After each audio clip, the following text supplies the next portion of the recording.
Did you know that dollhouses were originally made for adults and not children? Hi, my name is Bose. I have an MA in Early Modern English History, and on this channel we talk about the history you don't learn about in school. And this week we're going to talk about the mini-history of dollhouses. We will look at some of the first recorded dollhouses, the difference between Dutch, German and English dollhouses in the early modern period, and how the dollhouse evolved over the 19th and 20th centuries. Duke Albert of Bavaria is often credited with commissioning the first dollhouse. In 1557, the Duke commissioned a 4-storey replica of his own palace to be made.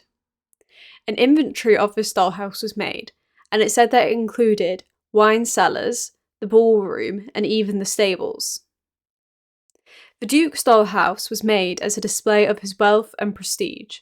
It was never intended to be played with by children. Instead, it was an object that he could show off to guests to display his wealth. Unfortunately, the dollhouse was destroyed in a fire in 1674, but we do know about it because of surviving records. At a similar time in Nuremberg, Germany, another type of dollhouse was emerging, which would become known as a Nuremberg dollhouse. The Nuremberg house was designed with the intention of using it as an educational tool to instruct young elite women in domestic responsibility and duty. As a result, the Nuremberg houses are realistic reproductions of domestic spaces. The detail would be placed in rooms such as the kitchen, which could then be used to teach girls. And actually, sometimes only the kitchen was produced, no other parts of the house, but it would be produced in exacting detail, allowing it to be used as an educational tool. It is important to note that while these Nuremberg houses were made for young women and older girls, they were not playthings as we know dollhouses today to be. They were educational tools. They were used for teaching, and they would almost always be used under the supervision of adults. One of the earliest records of these Nuremberg dollhouses occurs in 1572, when the Electress of Saxony has 2 dollhouses built for her daughters for Christmas presents. The Electress has these built with the idea that they would be educational tools to help instruct her daughters on household management, something they would be responsible for when they married and started their own households. Later, in 1632, Frau Anna Koffelin also had a baby house built. Anna believed that these dollhouses were so valuable in instructing young women that she opened her dollhouse to the public for viewing. Anna also made a broadside which summarised her belief about the importance of dollhouses as educational tools for young women. The broadside said, "Look and learn. Every single piece you see is absolutely necessary in properly run homes." We have just looked at the 2 distinct types of dollhouses that were emerging in the 16th century. Over the course of the 17th and 18th century, dollhouses would grow massively in popularity among the elite.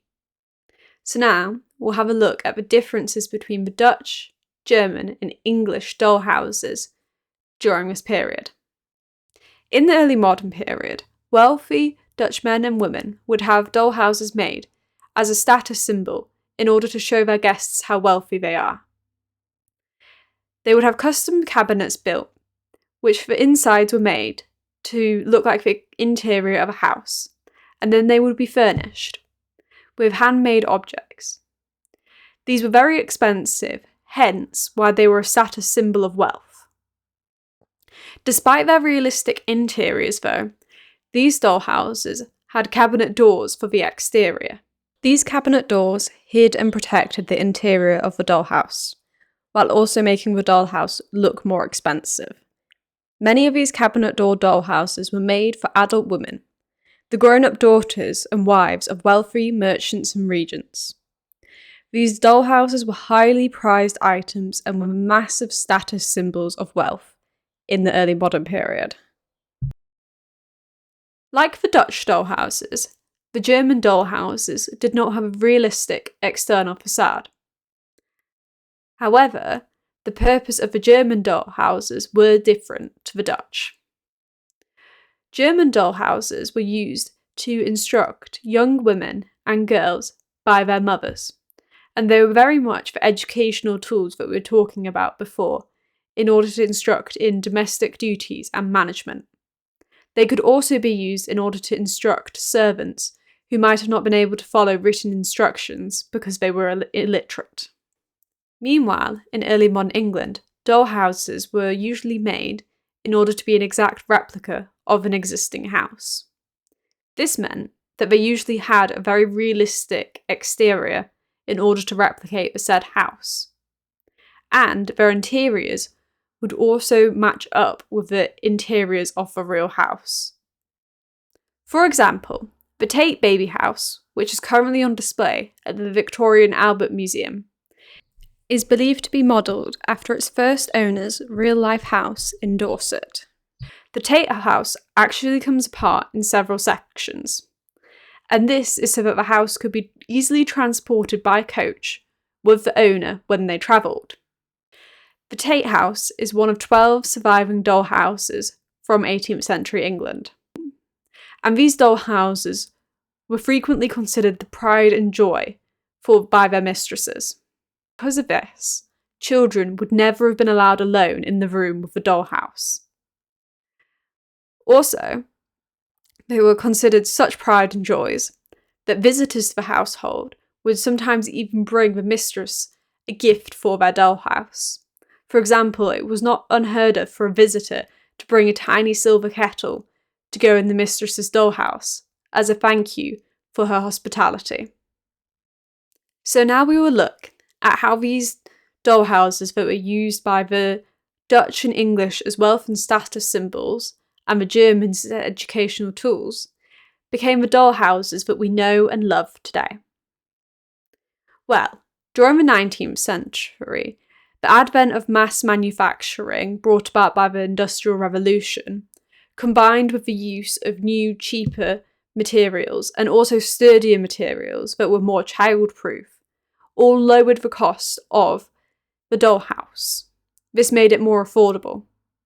Silver kettles were swapped for copper, pewter, and even homemade ones, and the use of sturdy child-proof material made dollhouses playthings for children for pretty much the first time. The interiors of dollhouses in the 19th century also become more disproportionate, which adult collectors of dollhouses in the Victorian era did complain about, but manufacturers believed that children's imagination could bridge the gap between fantasy and reality.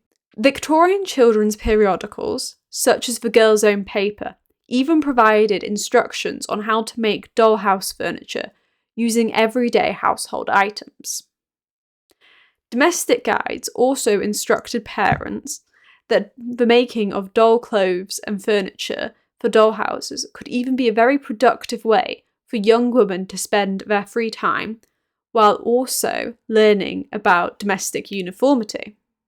However, despite the lowering of prices, dollhouses were still only really available to children whose parents had a disposable income in the Victorian era, which was not many. In fact, dollhouses would not become affordable items to the masses until pretty much the mid-20th century, when new manufacturing techniques and cheaper material once again lowered the prices even further, making them a staple household item that we kind of know them as today. I really enjoyed learning about dollhouses for this week's video, which was suggested to me by one of my subscribers. So if you want to learn some more really random, really interesting history, then make sure you come back next week for another video. That's all for now. Bye!